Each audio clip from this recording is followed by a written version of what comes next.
मधुकर जी, 22 जनवरी को प्राण प्रतिष्ठा का कार्यक्रम रखा गया है। जी जी इसको आप किस तरह देखते हैं? जी, सबसे पहले मैं स्पष्ट कर दूं, जो प्राण प्रतिष्ठा ईश्वर जो सबके रचयिता है, पूरे चर अचर के स्वामी है, उनको कोई जो इस तरह के शब्द से प्राण प्रतिष्ठा करेंगे, ये तो मेरे नजर में निस्संदेह भारतीय संस्कृति, भारतीय परंपरा और अपने सनातन के विपरीत है। ईश्वर को कोई प्राण देता नहीं, ईश्वर सबको प्राण देते हैं। इसलिए इस शब्द का प्रयोग को अगर वंचित कर दिया जाए, इसको असंसदीय कहा जाए, तो कोई अनुचित नहीं होगा। 22 जनवरी को ही प्राण प्रतिष्ठा जो कार्यक्रम है वो 22 जनवरी को ही क्यों? देखिए, ये कहीं न कहीं इसको अगर तह में जाए तो ये मुहूर्त के हिसाब से दिन नहीं रखा गया है। हमें करना है, इसलिए मुहूर्त निकालने का प्रयास किया गया है और निसंदेह ये कहीं न कहीं एक अनिष्ट का सूचक है। भारतीय परंपरा में, भारतीय संस्कृति में, अपने सनातन धर्म के सर्वव्यापकता में कहीं न कहीं समावेशित नहीं होता है। तो इसको आप अच्छी तरह समझ लें। और अगर राजनीति के दृष्टि से, अगर वोट बैंक के दृष्टि से किया गया है, तो भगवान ने स्वयं कहा है, निर्मल मन जन सो मोहि पावा, मोहि कपट छल छिद्र न भावा। तो भगवान तो सबके अंदर बाहर सब कुछ देखते हैं, वो तो जगत के स्वामी है। इसलिए मुझे नहीं लग रहा जो ये मनसा पवित्र है या धार्मिक है कि हाँ, इसको चुनावी अगर सभा कहा जाए, चुनावी जमावड़ा कहा जाए तो ज्यादा अच्छा होगा।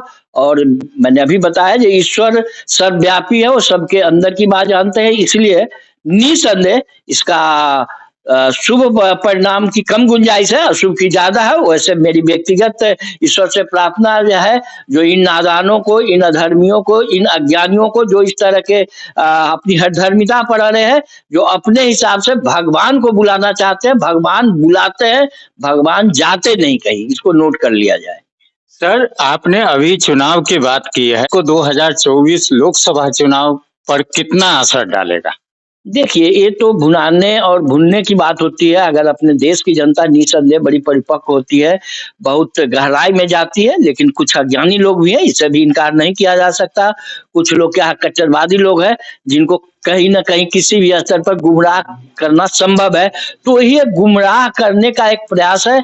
अब देखना है जो लोग इसमें कितना सनातन के साथ होते हैं, कितना किसी व्यक्ति के गुमराही भाषा में, चाल में, क्या कर सकते हैं, उनके धंधे में, उनके ठगी के प्रोसेस में फंस जाते हैं, कितने पाखंड पर विश्वास करते हैं। ये सिर्फ एक पाखंडी कार्यक्रम है, जहां तक मैं समझता हूँ एक शिक्षक के नाते। वैसे मैं स्पष्ट कर दूं, मैं भाजपा विचारधारा का शुभचिंतक रहा हूँ। मंडल स्तर से लेकर के राष्ट्रीय स्तर तक अपने दायित्व, कुछ दिए गए दायित्वों का मैंने बहुत ही पवित्रता से निर्वहन करने का प्रयास किया है।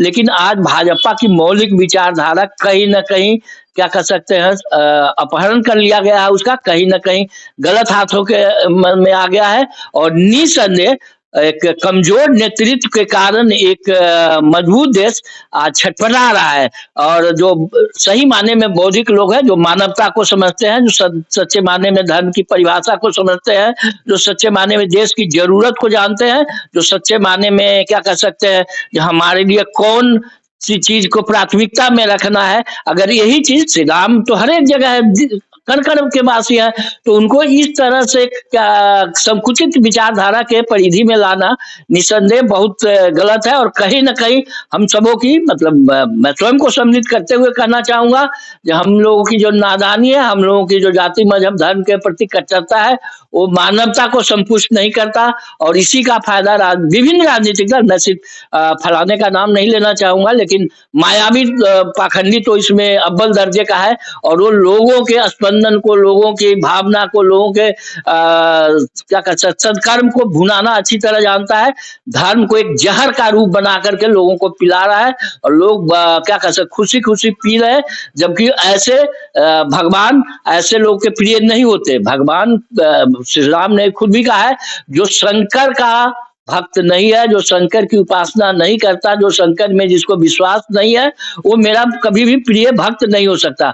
शंकर का मतलब भगवान शंकर के साथ मेरा समकर, सबको समानता का अधिकार दो। और ये फेकू जो देख रहे हैं हिंदू मुस्लिम जाति बिरादरी पर जो लड़वा रहा है, तो शंकर कहाँ कर रहा है? ये तो शंकर के अवहेलना कर रहा है। शंकर के जो अपने आदर्श है, भगवान की जो मर्यादा है, उसका उल्लंघन कर रहा है खुलेआम।